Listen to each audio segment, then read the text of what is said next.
Hi friends, স্বাগতম জানাই নির্ভয় এডুকেশন PM3 চ্যানেলে। তো আজকের ভিডিওতে আমরা প্রত্যুপকার গল্প, এর আগের ভিডিওতে আমরা ঈশ্বরচন্দ্র বিদ্যাসাগরের জীবনী থেকে তার জীবন কাহিনী সম্পর্কে সংক্ষিপ্তে জেনে নিচ্ছি, এবং আজকের ভিডিওতে তার লেখা একটি গল্প বা রচনা প্রত্যুপকার সম্পর্কে কিছু তথ্য জানবো, অর্থাৎ একটি গল্প তোমাদের পড়ে শোনাবো। চলো গাইস, শুরু করা যাক ভিডিওটি। আলী ইবনে আব্বাস নামে এক ব্যক্তি মামুন নামক খলিফার প্রিয় পাত্র ছিলেন। তিনি বলিয়া গিয়াছেন, আমি একদিন অপরাহ্নে খলিফার নিকটে বসিয়া আছি, এমন সময় হস্তপদ বন্ধ এক ব্যক্তি তাহার সম্মুখে নীত হইলেন। খলিফা আমার প্রতি এই আজ্ঞা করিলেন, তুমি এই ব্যক্তিকে আপন আলয়ে লইয়া গিয়া রুদ্ধ করিয়া রাখিবে এবং কল্ল আমার নিকট উপস্থিত করিবে। তদীয় ভাব দর্শনে স্পষ্ট পতিত হইল, তিনি ওই ব্যক্তির ওপর অত্যন্ত ক্রুদ্ধ হইয়াছেন। আমি তাহাকে আপন আলয়ে আনিয়া অতি সাবধানে রুদ্ধ করিয়া রাখিলাম, কারণ যদি তিনি পালাইয়া যান আমাকে খলিফার কোপে পতিত হইতে হবে। কিয়ৎক্ষণ পরে আমি তাহাকে জিজ্ঞাসা করিলাম, আপনার নিবাস কোথায়? তিনি বলিলেন, দেমাসকাস আমার জন্মস্থান। ওই নগরের যে অংশে বৃহৎ মসজিদ আছে তথায় আমার বাস। আমি বলিলাম, দেমাসকাস নগরের বিশেষত যে অংশে আপনার বাস তাহার ওপর জগদীশ্বরের শুভ দৃষ্টি থাকুক। ওই অংশের অধিবাসী এক ব্যক্তি একসময় আমার প্রাণদান দিয়েছিলেন। আমার এ কথা শুনিয়া তিনি সবিশেষ জানিবার নিমিত্ত ইচ্ছা প্রকাশ করিলে আমি বলিতে আরম্ভ করিলাম, বহু বৎসর পূর্বে দেমাসকাসের শাসনকর্তা পদচ্যুত হইলে যিনি তদীয় পদে অধিষ্ঠিত হন, আমি তাহার সমভিব্যাহারে তথায় গিয়েছিলাম। পদচ্যুত শাসনকর্তা বহু সংখ্যক সৈন্য লইয়া আমাদিগকে আক্রমণ করিলেন। আমি প্রাণ ভয়ে পালাইয়া এক সম্ভ্রান্ত লোকের বাড়িতে প্রবিষ্ট হইলাম এবং গৃহস্বামীর নিকট গিয়া অতি কাতর বচনে প্রার্থনা করিলাম, আপনি কৃপা করিয়া আমার প্রাণ রক্ষা করুন। আমার প্রার্থনা বাক্যে শুনিয়া গৃহস্বামী আমার অভয় প্রদান করিলেন। আমি তাদের আবাসে 1 মাস কাল নির্ভয়ে ও নিরাপদে অবস্থিতি করিলাম। একদিন আশ্রয়দাতা আমায় বলিলেন, এ সময় অনেক লোক বাগদাদ যাইতেছেন। স্বদেশে প্রতিগমনের পক্ষে আপনি ইহা অপেক্ষা অধিক সুবিধার সময় পাইবেন না। আমি সম্মত হইলাম। আমার সঙ্গে কিছুমাত্র অর্থ ছিল না। লজ্জাবশত আমি তাহার নিকট সে কথা ব্যক্ত করিতে পারলাম না। তিনি আমার আকার প্রকার দর্শনে তাহা বুঝিতে পারিলেন, কিন্তু তৎকালে কিছু না বলিয়া মৌনাবলম্বন করিয়া রহিলেন। তিনি আমার জন্য যে সমস্ত উদ্বেগ করিয়া রাখিয়াছিলেন, প্রস্থান দিবসে তাহা দেখিয়া আমি বিস্ময়াপন্ন হইয়াছি। একটি উৎকৃষ্ট অশ্ব সুসজ্জিত হইয়া আছে, তার একটি অশ্বের পৃষ্ঠে খাদ্য সামগ্রী স্থপিত হইয়াছে, আর পথে আমার পরিচর্যা করিবার নিমিত্ত একটি ভৃত্য প্রস্থানার্থে প্রস্তুত হইয়া আছে। প্রস্থান সময় উপস্থিত হইলে সেই দয়াময় সদাশয় আশ্রয়দাতা আমার হস্তে একটি স্বর্ণ মুদ্রার থলি দিলেন এবং আমাকে যাত্রীদের নিকট হইয়া লইয়া গেলেন। তোর মধ্যে যাহাদের সহিত তাহার আত্মীয়তা ছিল তাহাদের সঙ্গে আলাপ করিয়া দিলেন। আমি আপনকার বসতির স্থানে এই সমস্ত উপকার প্রাপ্ত হয়েছিলাম। এই জন্য পৃথিবীতে যত স্থান আছে ওই স্থান আমার সর্বাপেক্ষা প্রিয়। অর্থাৎ এখানে তিনি দামেস্কস শহরের কথা বলছেন। এর নির্দেশ করিয়া দুঃখ প্রকাশপূর্বক আমি বলিলাম, আক্ষেপের বিষয়, আমি এই পর্যন্ত সেই দয়াময় আশ্রয়দাতার কখনো উদ্দেশ্য পাইলাম না। অর্থাৎ তিনি সেই উপকারী ব্যক্তির খোঁজ চাইছিলেন। যদি তাহার নিকট কোনো অংশের কৃতজ্ঞতা প্রদর্শনের অবসর পায়, তাহা হলে মৃত্যুকালে আমার কোনো ক্ষোভ থাকে না। এখানে তিনি তার যে উপকার করেছিলেন সেই ব্যক্তি, তারও উপকার করার ইচ্ছা প্রকাশ করছেন। এই কথা শুনিবা মাত্র তিনি অতিশয় আহ্লাদিত হয়ে বলিলেন, অর্থাৎ যাকে তার বাসায় বন্দি করে রাখা হয়েছে, তিনি বলিলেন, আপনার মনস্কাম পূর্ণ হয়েছে। অর্থাৎ তিনি যা চাইছিলেন তাই হয়েছে। আপনি যে ব্যক্তির উল্লেখ করছিলেন সে এই, অর্থাৎ তিনি সেই ব্যক্তি। এই হতভাগ্যই আপনাকে 1 মাস কাল আপন আলোয় রাখিয়াছিলেন। তাহার এই কথা শুনে আমি চমকিয়া উঠিলাম। অর্থাৎ খলিফার দরবারের সেই লোকটি চমকিয়ে উঠিল, আশ্চর্য হলো। সবিশেষ অভিনিবেশ সহকারে কিয়ৎক্ষণ নিরীক্ষণ করিয়া তাহাকে চিনিতে পারিলাম। আহ্লাদে পুলকিত হইয়া অশ্রুপূর্ণ নয়নে আলিঙ্গন করিলাম। তাকে সে জড়িয়ে ধরছিল। তাহার হস্ত ও পদ হইতে লৌহ শৃঙ্খল খুলিয়া দিলাম। তাকে লোহা দিয়ে বেঁধে রাখা হয়েছিল, সেটা সে খুলে দিল, এবং এটি দুর্ঘটনাক্রমে তিনি খলিফার কোপে পতিত হইয়াছেন তাহা জানিবার নিমিত্তে নিতান্ত ব্যগ্র হইলাম। যেহেতু সেই বন্দী ব্যক্তি থেকে খলিফা তার বাসায় রাখতে বলছিলেন, তো তিনি একটু ভয় পেলেন, চিন্তিত হলেন। চিন্তা হবারই তো কথা। তখন তিনি বলিলেন, কতিপয় নিজ প্রকৃতির লোক ঈর্ষাবশত শত্রুতা করিয়া খলিফার নিকট আমার উপর উৎকট দোষারোপ করেছেন। অর্থাৎ সেই বন্দী ব্যক্তিটিকে তার নিজের কাছের ব্যক্তিরাই তাকে বিনা কারণে ভুল অভিযোগে খলিফার নিকট বন্দী করে রাখছে। তোর জন্য তদীয় আদেশক্রমে হঠাৎ অবরুদ্ধ এখানে আনিত হয়েছে। তাকে হঠাৎ আবদ্ধ করে খলিফার নিকট আনা হয়েছে এবং বন্দী করে রাখছে। আসিবার সময় স্ত্রী পুত্র কন্যাদিগের সহিত দেখা করিতে দেয় নাই বোধ করি আমার প্রাণদণ্ড হইবে। তার স্ত্রীর সাথে সন্তানের সাথে সে দেখা করে নাই এবং সে মনে করতেছে তার হয়তো এখন মৃত্যু হবে। অতএব আপনার নিকট বিনীত বাক্যে প্রার্থনা এই, আপনি অনুগ্রহ করিয়া আমার পরিবারবর্গের নিকটে সংবাদ পাঠাই দিবেন, তাহা না হইলে আমার যথেষ্ট উপকৃত হইবে। তিনি তাকে বললেন যে তার পরিবারের কাছে যেন এই খবরটা পৌঁছে দেয়। এখন তার এই প্রার্থনা শুনিয়া বলা হইল যে না, আপনি এক মুহূর্তের জন্য প্রাণনাশের ভয়ঙ্কর আশঙ্কা করবেন না। আপনি এই মুহূর্ত হইতে স্বাধীন। তাকে স্বাধীন করে দেওয়া হলো।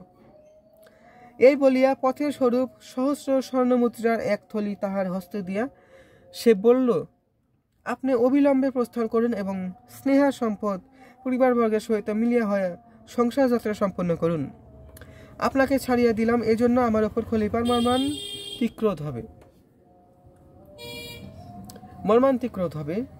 তবু সে ছেড়ে দিয়েছে প্রত্যুপকার করার জন্য, অর্থাৎ নিজের উপকারীর প্রতি উপকার করার জন্য। কিন্তু যদি আপনার প্রাণ রক্ষা করিতে পারি, তাহলে সে জন্য আমি অনুমাত্র দুঃখিত হইব না। এটাই একজন আসল প্রত্যুপকারের বৈশিষ্ট্য।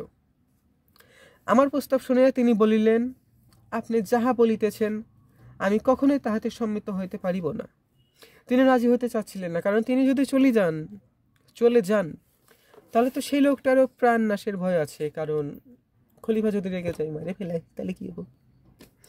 আমি এত নিশাচয় ও স্বার্থপর নহি যে কিছুকাল পূর্বে যে প্রাণের রক্ষা করিয়াছি, আপন প্রাণ রক্ষার্থে এক্ষণে সেই প্রাণের বিনাশের কারণ হইব, তাহা কখনো হইবে না। যাহাতে খলিফা আমার উপর অক্রোধ হন, আপনি দয়া করিয়া তাহার যথোপযুক্ত চেষ্টা দেখুন। তাহা হইলেই আপনার প্রকৃত কৃতজ্ঞতা প্রদর্শন করা হইবে। যদি আপনার চেষ্টা সফল না হয়, তাহা হইলেও আমার কোনো ক্ষোভ থাকিবে না। অর্থাৎ বন্দী ব্যক্তিটিকে তার বাসায় ফিরে যেতে বলা হয়েছিল, তবে তিনি বাসায় ফিরে যেতে চাননি। কারণ এখানে জানেন যে উনি যদি চলে যান তাহলে সেই ব্যক্তিটিরও প্রাণনাশের ভয় আছে। তাই তিনি এখানে বলেন যে আপনি নিশ্চিন্তভাবে আমাকে এখানে রাখুন, আমি খলিফার দরবারে গিয়েই কথা বলবো এবং সেখানে আপনি আমাকে বাঁচানোর চেষ্টা করবেন। ঠিক আছে। পরদিন প্রাতঃকালে আমি খলিফার নিকটে উপস্থিত হলাম। তারা দুইজন খলিফার কাছে গেল। খলিফা জিজ্ঞাসা করলেন, লোকটি কোথায়? অর্থাৎ শুধু সে একা গেছিল, লোকটিকে নিয়ে যায়নি। তাকে আনিয়েছেন? প্রশ্ন করলো সে, মানে খলিফা প্রশ্ন করলো। এই বলিয়া তিনি ঘাতককে ডাকাইয়া প্রস্তুত হতে আদেশ দিলেন। তখন আমি তাহার চরণে পতিত হয়ে বিনীত ও কাতর বচনে বলিলাম, ধর্মাবতার ওই ব্যক্তির বিষয়ে আমার কিছু বক্তব্য আছে। তিনি সেই ব্যক্তিকে বাঁচানোর চেষ্টা করতেছিলেন। অনুমতি হলে সবিশেষ সমস্ত আপনাকার গোচর করি। অর্থাৎ তিনি অনুমতি চাইতেছে। এই কথা শুনিবা মাত্র তাহার কোপানল প্রজ্বলিত হইয়া উঠিল। তিনি রোষরক্ত নয়নে বলিলেন, আমি শপথ করিয়া বলিতেছি, যদি তুমি তাহাকে ছাড়িয়ে দিয়া থাকো, এই দণ্ডে তোমারও প্রাণদণ্ড হবে। তিনি ছেড়ে দেননি তো, তিনি আছেন। তখন আমি বলিলাম, আপনি ইচ্ছা করিলে এই মুহূর্তে আমার এও তাহার প্রাণদণ্ড করিতে পারেন, তাহার সন্দেহ কি? কিন্তু আমি যে নিবেদন করিতে ইচ্ছা করিতেছি, কৃপা করিয়া তাহা শুনিলে আমি চরিতার্থ হই। এ কথা শুনিয়া খলিফা উদ্ধত বচনে বলিলেন, কি বলিতে চাও বলো। তখন সে ব্যক্তি দেমাসকাস নগরে কি রূপে আশ্রয় দান ও প্রাণ রক্ষা করিয়াছিলেন এবং এক্ষণে তাহাকে ছাড়িয়া দিতে চাহিলে আমি অবধারিত বিপদে পড়িব, এজন্য তাহাকে কোনো মতে সম্মত হইলেন না। এই দুই বিষয়ে সবিশেষ নির্দেশ করিয়া বলিলাম, ধর্মাবতার যে ব্যক্তি এরূপ প্রকৃতি ও এরূপ মতি, অর্থাৎ যে ব্যক্তি এমন দয়াশীল, পরোপকারী, ন্যায়পরায়ণ ও সদবিবেচক, তিনি কখনোই দুরাচার নহেন।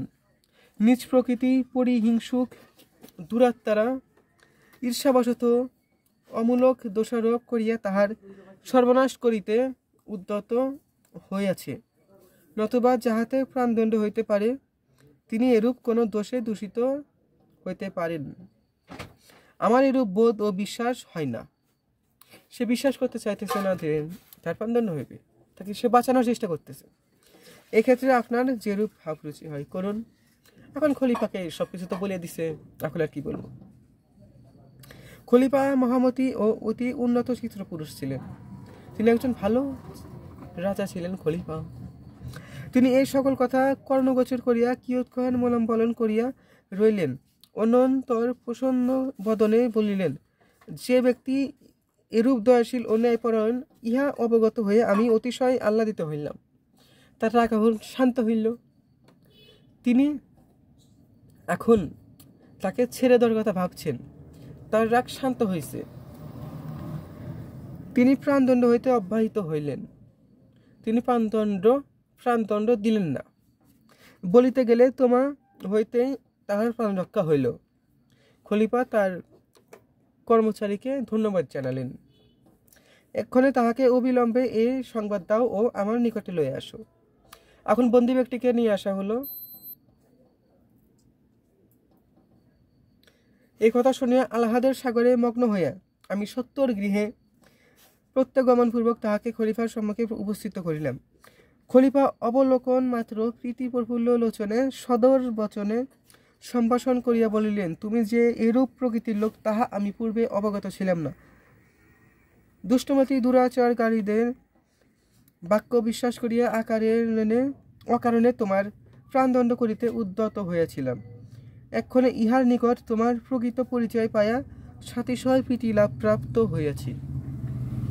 আমি অনুমতি দিতেছি, তুমি আপন আলয়ে প্রস্থান করো।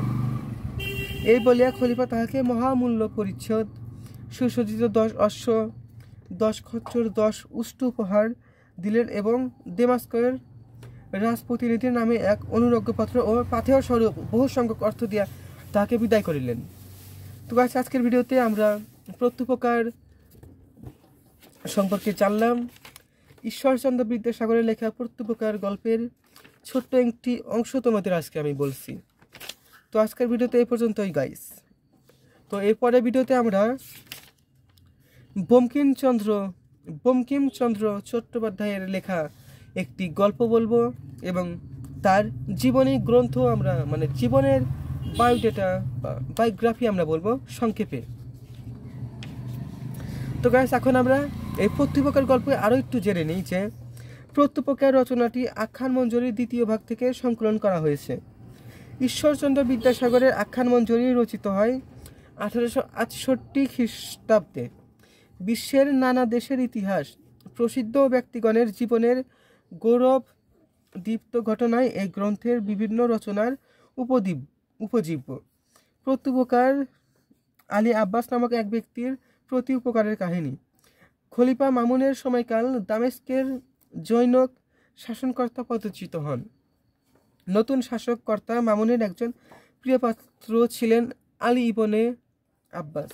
তিনি স্থানীয় একজন সম্ভ্রান্ত ব্যক্তির কাছে আশ্রয় লাভ করে জীবন রক্ষা করেন। পরবর্তীকালে আলী ইবনে আব্বাসের আশ্রয়দাতা ওই সম্ভ্রান্ত ব্যক্তিটি খলিফা মামুনের সৈন্যদল কর্তৃক বন্দী হন এবং খলিফার নির্দেশে আলী ইবনে আব্বাসের গৃহে তাকে অন্তরিত রাখার ব্যবস্থা করা হয়। আলী ইবনে আব্বাস বন্দী ব্যক্তির সঠিক পরিচয় জানতে পেরে উপকারের জন্য নিজের জীবনের ঝুঁকি গ্রহণ করেন এবং খলিফার কাছে তার মুক্তির জন্য সুপারিশ করেন। বস্তুত এই রচনায় দুজন মহৎ ব্যক্তির কাহিনী বর্ণিত হয়েছে, একজন স্বার্থোপকারী, অন্যজন স্বকৃতজ্ঞ প্রত্যুপকারী। খলিফার মহত্ব এই রচনায় প্রকাশিত হয়েছে। তো গাইস, আজকের ভিডিওতে এই পর্যন্ত। ভিডিওটি কেমন লাগলো তোমাদের?